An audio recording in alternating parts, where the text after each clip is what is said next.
Hey, what's up, everyone? Welcome back, and thanks for stopping by. Rick here again, and today I wanted to touch base and welcome all of the new Overwatch players as we are approaching that seasonal buyer's guide or seasonal buying time and welcoming these new players to Overwatch. It is that magical time of year when we have all sorts of sales on our favorite games, and we're welcoming new players to these beloved games. So I for once was one of these at one point in time. So a shout out to those of you that are wanting to learn the game and where to start while getting farmed in the process. I will be upfront. I for one am not a master of the game, but still extremely enjoy this game amongst other titles. It is a very, very fun game, and I'm glad that you're picking it up, and I hope this helps.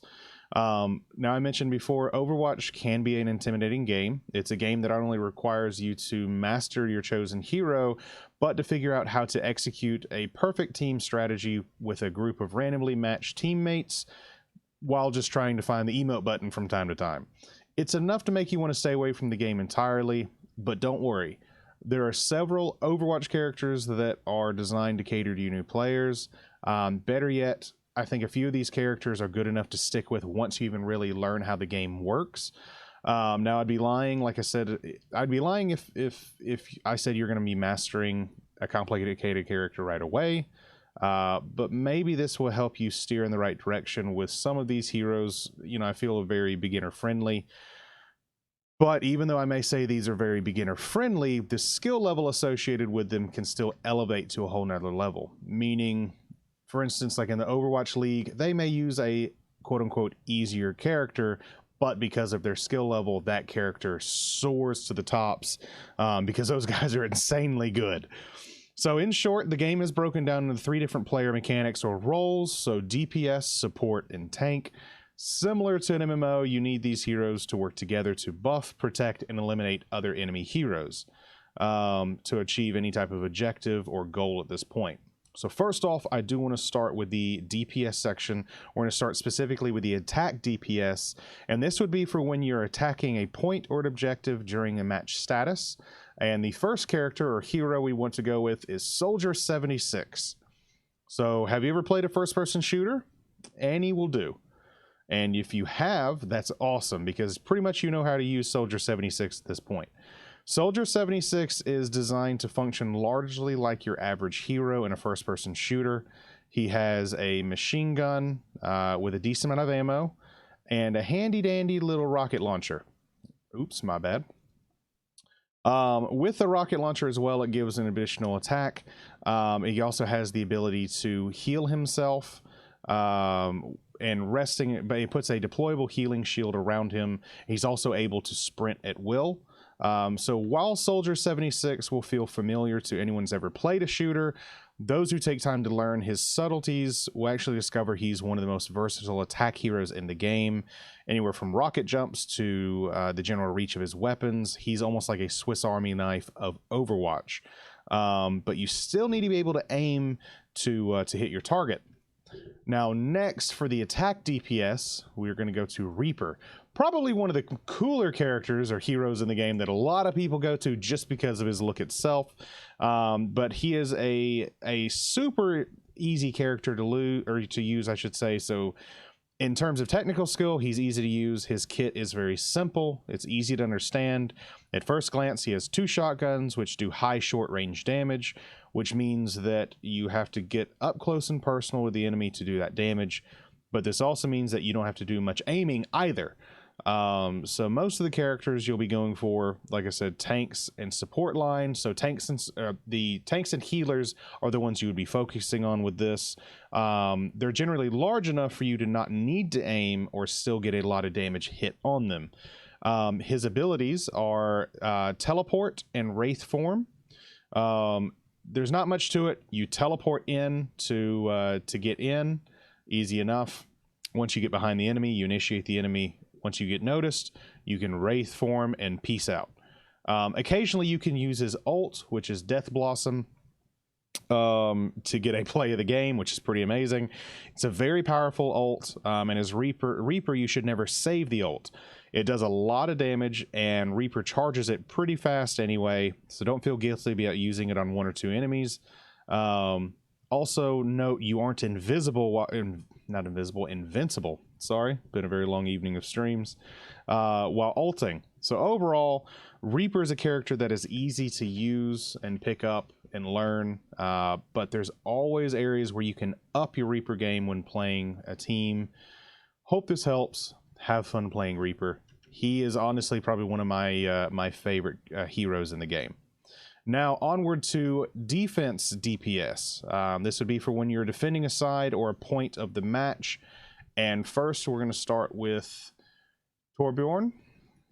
Torbjorn is, to be certainly honest, you're probably better off taking the time to learn a slightly more complicated character than spending your time locking in a Torbjorn pick. However, there's no denying that he's probably one of the easiest characters to learn in Overwatch.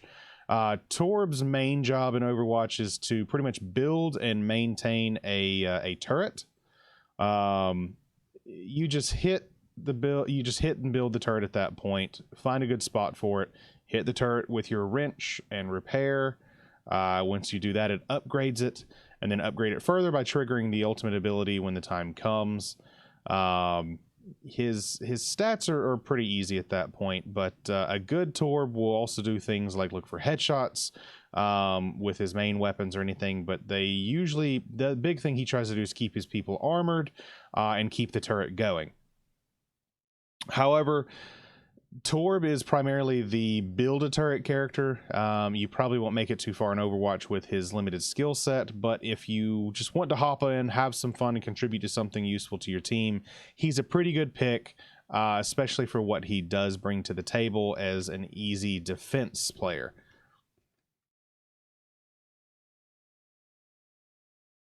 Now, on to the next defense hero. That would be Bastion. Bastion is almost has the Torb problem, is he's incredibly easy to learn, but doesn't have much room to really master him. The good news is that even an amateur Bastion player can be devastating. Bastion pretty much is just a turret that can get up and walk around, and I say that because of this form right here. It is an easy swap to form and an ability that you can use. And it's just you plop down, plant in an area, hold a corner, and he is a wrecking machine at this point. You basically just rain down bullets on those that dare enter your general vicinity at that point. So what makes Bastion so good is bad opponents. So if you're learning the game, he's easy to get kills with at that point. A good team can coordinate and ensure Bastion never gets going, but a bad team gets frustrated with Bastion destroying them and blame each other for all the deaths. Given that you probably encounter much more of the latter when you first start playing Overwatch, it's entirely possible to carry a team to victory while playing Bastion. The other thing that he has as well is his ult. As a tank, you walk around and drop and shoot rockets and grenades at other heroes. He also has a self-repair or a heal as well, which is very helpful for Bastion himself. So he is a overall pretty good defense DPS character or hero, and very enjoyable to play, especially when you hop in that turret mode. He's very strong. I know I've been frustrated with him several times, but he is a very good hero. Now, one of the other individuals that a lot of people are probably wondering is a versatile DPS hero. That would be one that a lot of people probably already heard about in Junkrat. Junkrat is now considered probably the most effective damage dealers in the game. He can be used for offense or defensive DPS. And the good news for us Overwatch players is that Junkrat is also one of the easiest damage dealing characters to learn. His effectiveness starts with the power of his grenade launcher. The good thing with it, it's easy to lob grenades around, over hills, over walls, around corners. It's good to do. And even if you can't aim in first-person shooters to save your digital life, you'll probably be able to sneak in a couple of kills just by lobbing grenades around and hitting opponents that way. Now, it's not to say Junkrat, of course, is a brain-dead character. There's a big difference between a great Junkrat player and a bad one. It's just that Junkrat's grenade launcher is a very effective form of crowd control that just rains down damage on teams, and that makes it much easier to sneak in occasional accidental kills. And adjunct rack to the dual concussion mines which is useful for getting airborne or dislodging enemies from high ground. So that makes Junkrat incredibly easy to use, and his ult at Riptire to erase groups, basically. So with his grenade launcher, his concussion mines, which help him lob around and jump around, steel traps to trap enemies, and then his Riptire ult, which when you hear that his start of the ult, you know it's coming for you. Just be on the lookout for it, because it does major damage and can wipe out an entire team. Now, that does it for the DPS section. Now let's move on to tanks. I would say that this role, of course, is going to be meant to protect the backline or heroes and other healers, while drawing attention to other enemy combatants and pushing an objective. So the first one I do want to kind of discuss is Reinhardt. Personally, one of my favorite looking heroes in the game. I love his character. I love his armor. Very fun to play with. And he very well may be the easiest hero to get the hang of, provided you're a very patient player. Part of Reinhardt's trick is understanding the tank hero plays in a game, so very patient, protective, guarding points, guarding pivotal teammates and things like that. They're here to soak up damage, while the team's heavier hitters, like a Reaper, like a Soldier 76, do most of the fighting and damage on other heroes. His barrier field makes him very unique and well suited for soaking up damage. They are nerfing that here in the near future, but it's still going to be very, very good. But keeping that shield active and in front of teammates should be the primary focus always. Barrier field is especially effective when protecting like a Torbjorn or a Bastion, like I mentioned before, or a healer like a Moira or a Mercy. He's ideally the tip of the spear for attacking with a team, frontline guard for defenders. And so Reinhardt is usually the first priority. It should be defending the team. Fire Strike, his abilities, as you can see here, Fire Strike, Charge, Barrier Field. Fire Strike is useful for dishing out quick damage when enemy clusters in front of you. But remember that the few seconds it takes to activate the ability is time that your shield is down. Charge, which is the ability here, is great against tanks due to its high damage output, but a long windup means that you're pretty wide open for shots and being focused on at that point in time, or it's good to be also get back into battle after you're respawning. So look for opportunities with Reinhardt for using Fire Strike and using Charge as well, while limiting your barrier sphere or barrier field while regenerating. And the other thing that you can also use as well is his ultimate of Earth Shatter, where he hits the ground and lays waste of everyone in front of him, knocking them down. While they're down, you can then rush in and do more damage. Your DPS can come in and do damage. Reinhardt does, with his rocket hammer, very long, wide sweeps, and that does heavy damage as well. As they're doing heavy damage, that does work, and to use it to your ability, you can knock out a healer in 2 or 3 hits, but usually sometimes it can even one-shot low life heroes. Now, on to the next hero that would be tank, and probably one of the easier ones to use that a lot of people have picked up recently. That would be Arisa. For the longest time, Reinhardt actually was Overwatch's best tank option for new players, but while that might still technically be true for those looking for a big body with a lot of health and a simple skill set, it's worth the extra time to learn Arisa. The reason why I say that is, much like Reinhardt, Arisa's main skill is her ability to lay down a shield, but unlike Reinhardt, Arisa's shield is a projectile that can be deployed anywhere. The trade-off is that her shield, it isn't nearly as strong as Reinhardt's, but it recharges so fast that it's effectively little difference. Arisa is also able to deal damage from distance, unlike Reinhardt, and she can use her halt ability to knock enemies out of position.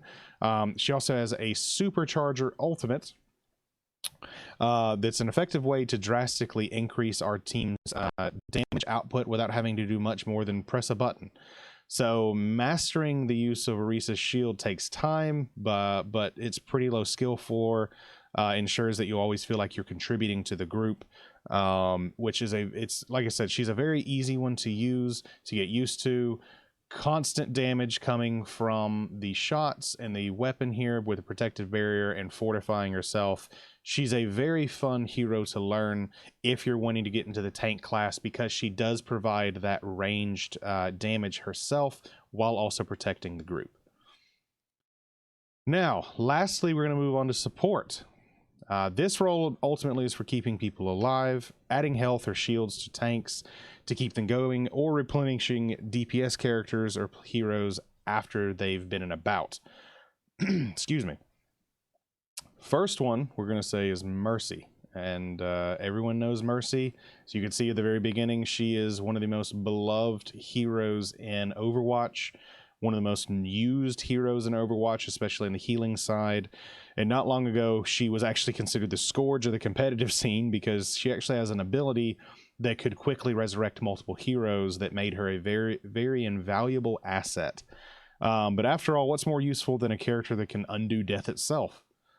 Since then, Mercy has actually suffered a series of nerfs that drastically impact her effectiveness, but her resurrection ability is now slower, more dangerous to use, and generally less useful than it's ever been.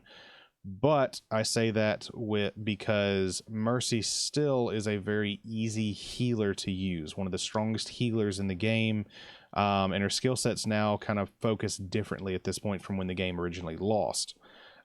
She's still the go-to character for those looking to quickly learn an Overwatch hero. Her primary fire is a healing beam of light from her staff. It's still the single most effective target healing ability in the game, which means that you get a lot of mileage out of Mercy just by staying close to a tank and keeping them alive through almost everything. Even Mercy's most complicated abilities aren't really that hard. To master. Once you learn to bounce between targets with Mercy's Guardian Angel ability, you fly towards the ally. At that point, it lets you fly towards friendly characters with the press of a button, and occasionally throw in some sort of damage boosting items.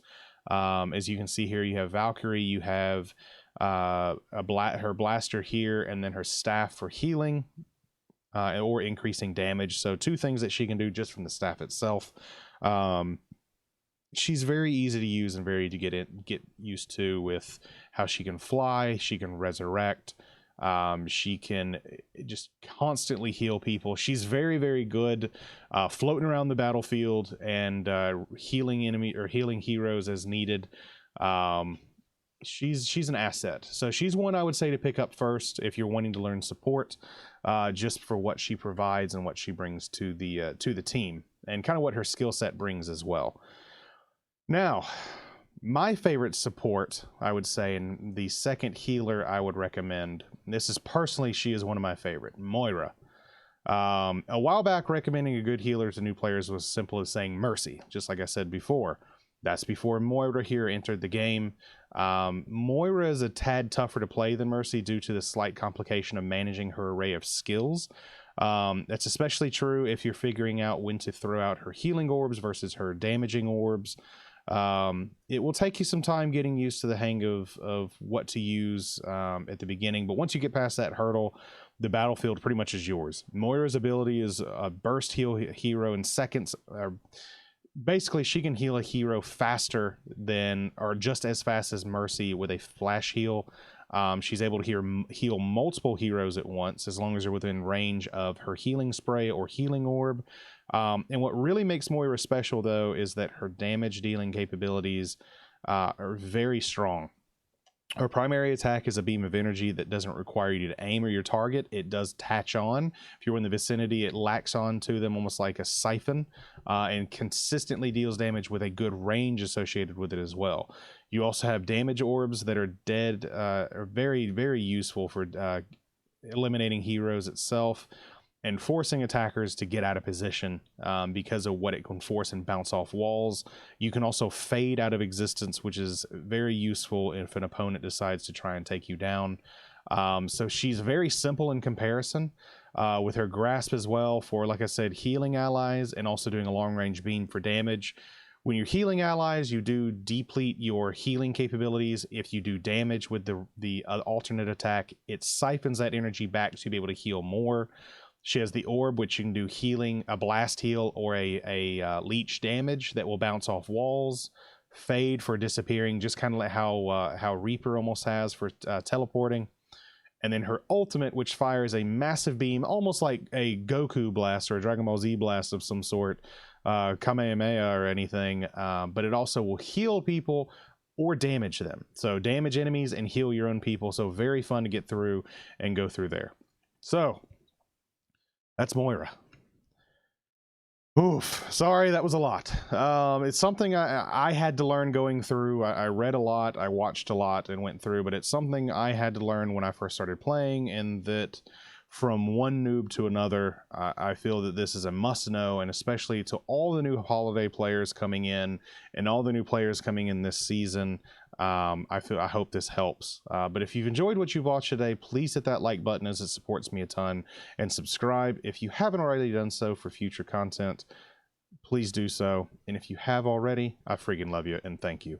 Let me know down in the comments below what you think or what I may have missed, or if there's another hero that you found to be very easy to pick up for new players and use for what their kits provide.